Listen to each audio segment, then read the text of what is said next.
Mais Là, quand je vous ne connais sortez, pas avec toutes ces organisations, et surtout qu'on a appris qu'il y aura dans un prochain futur, déjà de l'autre côté de Porto-Novo, une autre organisation, tout ça. Est-ce que ça ne montre pas aujourd'hui que le chef d'État ou les gouvernants sont un peu plus penchés du côté du Coudon?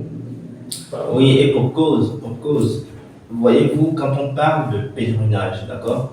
Quand on parle de manifestations, de grandioses manifestations religieuses, nous savons très bien que cela rapporte quand même à ces pays-là qui prennent sur eux le devoir d'organiser quand même ces manifestations religieuses. Donc si aujourd'hui le gouvernement sent qu'à partir du vaudou qu'on reconnaît et qui nous colle quand même à la peau, on peut quand même valoriser le Bénin, on peut faire des entrées d'argent en matière d'argent au Bénin, parce que tous ceux-là qui sont venus d'ailleurs, qui sont venus de l'extérieur, ils ont payé des billets d'avion, ils ont pris leur avion, ils sont venus ici, ils ont payé des chambres d'hôtel, ils ont payé quand même à manger. Tout ça, ça fait un plus quand même pour l'économie béninoise. Donc si on peut organiser ainsi, de la sorte, des journées pour valoriser notre patrimoine culturel et culturel. C'est vrai que tout le monde ne s'y reconnaît pas, mais ceux-là qui s'y reconnaissent quand même vont participer aussi à cette fête, et c'est également de leur droit. Lorsque les autres religions célèbrent leur culte à eux, tout le monde leur laisse le champ libre. Je crois que donc ceux-là qui sont pratiquants du vaudou également ont quand même ce droit-là aussi de pratiquer leur culte. C'est sûr dont vous parlez également aussi le droit d'être accompagné par le gouvernement. Oui, bon, Les autres oui. pratiquants également. Les autres pratiquants, on voit quand même durant ces manifestations, durant les célébrations de ces cultes, des membres du gouvernement quand même qui participent activement de façon active. Peut-être pas le président, mais quand même des membres de son gouvernement qui y prennent part de façon active. Et même le président de la République, c'est vrai il est chef d'État, chef d'un État laïque. Je me souviens, il y a de cela quelques années, lorsque Jean d'Ormesson, je crois, il était décédé en France et qu'il fallait organiser donc des cérémonies à l'église. Le président français s'est déplacé, il est allé à l'église. Tout le monde a décrié cela. Pourquoi? Parce qu'on dit que la France, qu'on dit encore, fille de l'église catholique, est un État laïque. Donc si la France est un État laïque, de quel droit le président de cette France-là irait s'afficher dans une église lors d'une cérémonie d'inhumation d'un être quand même, le président d'Ormesson, c'est pas n'importe qui. Donc c'est vrai, il y a cette réalité-là que nous n'avons pas cherché quand même à transplanter chez nous ici. Nous avons le président de la République qui est là, qui participe aussi bien au culte chrétien, qui participe au culte du vaudou, et bientôt peut-être qui participera au culte musulman, quand même qui se retrouve un peu partout, qui est le président de tout le monde, qui n'est pas le président d'une seule religion, de quelques pratiquants, d'une obédience donnée. Mais il y a eu, après les festivités, bien naturellement, il y a eu ces polémiques hein, qui faisaient état de.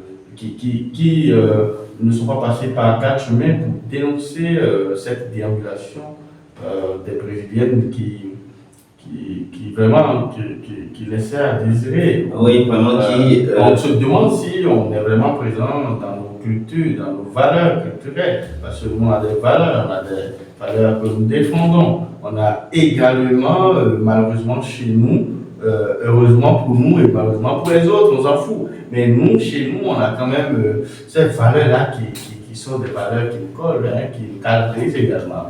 Oui, je suis d'accord, parfaitement d'accord avec vous. Quand on parle du nu, quand même chez nous, il faut dire qu'on a une histoire. Il y a une histoire du nu dans ces manifestations. Bien avant ces brésiliennes, il y avait aussi des manifestations où nous avons les Vaudounciens qui célébraient donc cette journée-là en marchant à travers les rues, mais avec les seins comme ça, sans aucune couverture. D'accord? Donc, mais il y avait aussi parmi elles quand même de jeunes filles qui avaient encore les seins debout, si je peux me le permettre. Voyez-vous? Mais il y a une évolution, il y a des décrets qui ont été pris pour quand même recadrer quand même la présence du nu dans l'espace public. Et dans cette première édition donc, des Vodou Days, on a vraiment eu la présence du nu dans l'espace public, dans les rues même de Villa, où nous avions des enfants, nous avions donc tous ceux-là qu'on devait Ça pose préserver. un problème de pudeur. Voilà, ça pose donc un problème de pudeur. Je crois que c'est la première édition des Vodou Days et les autorités, notamment le ministre de la Culture, ils s'informent très bien de ce que pense la population, surtout à travers les réseaux sociaux. Et puisque cela a été décrié dans les réseaux sociaux, je crois que les prochaines éditions quand même du Vodou Days ne vont plus connaître, voilà, ne vont plus connaître ces manifestations publiques du nu. C'est vrai, parce qu'il y a cette polémique. Hein. Oui. Il y a par exemple cette polémique liée au signe du phare de cette année. Les gens parlaient d'une certaine récupération de l'État. Le phare qui n'était pas une chose qui appartient à une tierce personne. Aujourd'hui, on parle de récupération. Et la preuve même, il y a eu le signe après le collège de Bouconon. Il y a plusieurs revenir encore sur l'interprétation de ce même signe-là. Il y a autre polémique liée aux artistes qu'on a fait venir chez nous, par exemple Kofi Olomide. Les gens ont dit qu'on n'a pas Kofi Olomide n'a pas une bonne presse au Bénin. On sait ce qui s'est passé avec Kofi Olomide et pourquoi on fait venir Kofi Olomide chez nous. Pourquoi on ne peut pas, par exemple, faire la promotion des groupes folkloriques de chez nous, par exemple, qui vont jouer tout le temps dans la première journée, par exemple. Il y a eu assez de polémiques. On peut pas finir d'en parler sur ce plateau, donc on va évoluer. On espère seulement que pour les prochaines éditions, on tiendra compte quand même du bien fondé qu'il y a dans ces polémiques pour parfaire l'événement.